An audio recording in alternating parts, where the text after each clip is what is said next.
Ladies and gentlemen, welcome back once again to Frontliner YouTube channel. And as usual, I'm going to be your host, and thank you so much for your great support always on this platform. Now, my fellow Kenyans, nakwambia kimeumana.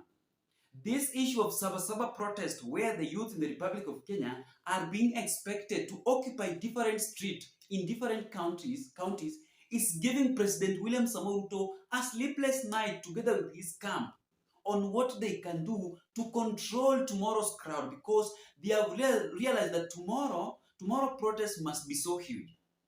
So right now, NIS have been forced to use Raila Odinga to divert the protesters from marching to State House and also marching to Parliament so that they can march to Jacaranda. That is the evening statement from NIS in the Republic of Kenya. Raila Odinga is now being used to split the protesters tomorrow from marching to Parliament and also to Senate. Sasa kesho watakuwa naenda Jacaranda na Raila Odinga. Washaona ni kubaya. So Raila Odinga is being used on Sabasaba protest to divert the attention of the Gen Zs, to split the Gen Zs into two. We all understand that right now, Raila Odinga cannot survive without Ruto. And Ruto also cannot survive without Raila Odinga in the next general election in 2027. They must work together if they want to achieve 2027 politics game plan. And before we proceed, ladies and gentlemen, I'm taking this opportunity to thank those people who participated whenever I ask you for the support of house rent and Wi-Fi. So right now, we are donating food, something small so that I can buy food for this month. For now, I have received 800 bob. So kindly donate 100 bob, 200 bob to this number that I've just pinned on this video. Just help me, ladies and gentlemen. I'm on your knees. Send anything that you can have on that number. Thank you so much, and may God bless you. May God bless those people who showed up whenever I requested for support. You really helped me on a big way, ladies and gentlemen. Your time is not taken here for granted, and may God bless you. Back to our discussion. So that is what is happening right now. The government have realized that tomorrow's protest might be so huge, and those people might overwhelm the police officers that will be covering the protesters. It is true. Sabasaba protest must be so huge. So the government does not know what to do.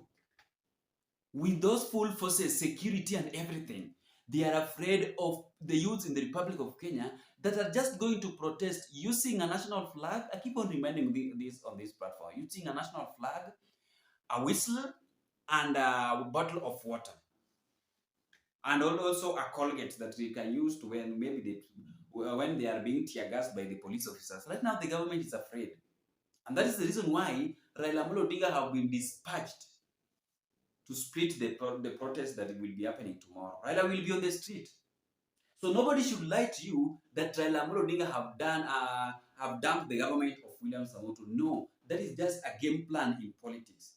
There is something that the government want to achieve with Raila Odinga going to the street. Government does not want protesters to march to State House, to march to Parliament, to march to police station. They don't want that one. So they have decided to use Raila Odinga to move with all the crowd to Jacaranda. We all understand that we have a right to protest as the people of Kenyans, but the government is afraid. So right now we need to understand that Raila cannot survive without Ruto. Ruto can also not survive without Raila Odinga. So it is a vice versa. Help me, I help you. If we disagree, that will be the end of President William Samoei Ruto's politics in 2027.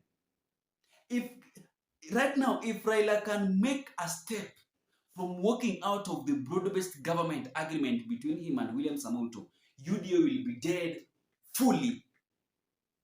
With the pressure from opposition side, with the pressure from the youth in the Republic of Kenya, UDA will be dead. So right now, Ruto must do anything that Raila is trying to tell him. It is true, Ruto must do everything that Raila is trying to tell him. Akimwambia left.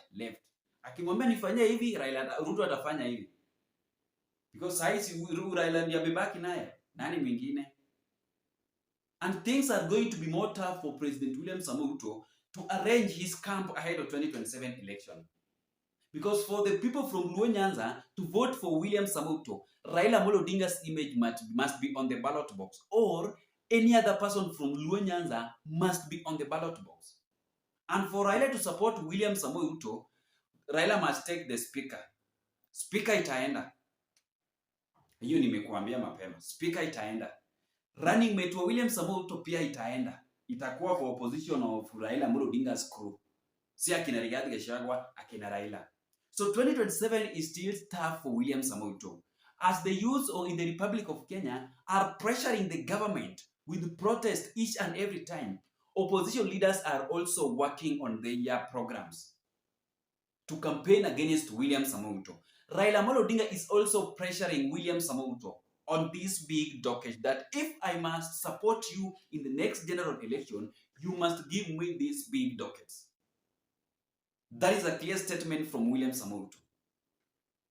It is true, nothing is impossible in politics. So if Ruto will disagree with Raila Amolo Odinga, that one will be a very, very big mistake. And that is something that William Samoei Ruto cannot allow. Because ameshaona the Gen Zs does not want to support his government. But in the last general election, the youth in the Republic of Kenya participated on a big way during William Samoei Ruto's election. Many people, especially the youths, voted for this government of William Samoei Ruto because of Hustler Nation. That strategy of hustler narrative is something that really attracted the youths in the Republic of Kenya to rally back behind William Samoei Ruto. So Ruto have realized that the youth in the Republic of Kenya is not with this government. Church also is not with this government. Opposition is now campaigning against this government each and every day with different tactics. High cousin, high makuzo, and many other things. So it is just a blame game here and here. Because right now, Kenyan politics is all about 2-term versus 1-term. Opposition wakisema 2-term, wakisema 1-term, current government inasema 2 terms. So right now, it's all about 2-term versus 1-term. But a cause of 1-term narrative is beyond repair against William Samoei Ruto's government ahead of 2027 election. Because it is not only the leaders from opposition that are chanting 1-term each and every time. No, it is something that is happening all over the country. The country is angry. That is the reason why Kenyans are chanting Ruto must go each and every time. It is true, ladies and gentlemen, mark my words. It is not going to be much easier for William Samoei Ruto in the next general election. If we will not start resolving the problem that the youths are undergoing in the Republic of Kenya, Ruto won't succeed. Sorry, Ruto will not succeed. Because I know very well that Raila Amolo Odinga might dump President William Samoei Ruto 6 months to election. Na usikia kwa Munyoro ama anasimama. Raila only have 3 options in 2027. Is either a support Ruto, ama a join opposition fully, ama yeye mwenyewe akuwe kwenye ballot. Only 3 options. Asumbue Ruto, asimame, ama a join opposition. You need to understand that one. Because in politics, nothing is impossible. Even Gachagua can still work with Ruto. So long as their interests converge, these people will work. Who knew that Raila could have worked with President William Samoei Ruto? After calling themselves big names, Muganga, Nini, those were just politics. They're just trying to measure the ground, how things are happening on the ground. There was nothing like big deal there. So thank you so much, and may God bless you. Let us wait for tomorrow's protest so that we can look for it. Kama itakuwa ni sawa, isipokuwa pia ni sawa, because hata isipokuwa, it is still good because we are reducing each and every time. Whenever we go to the street protest, the government is reducing us by killing us illegally just because we are trying to speak up on our minds. Thank you so much, and may God bless you. Bye-bye.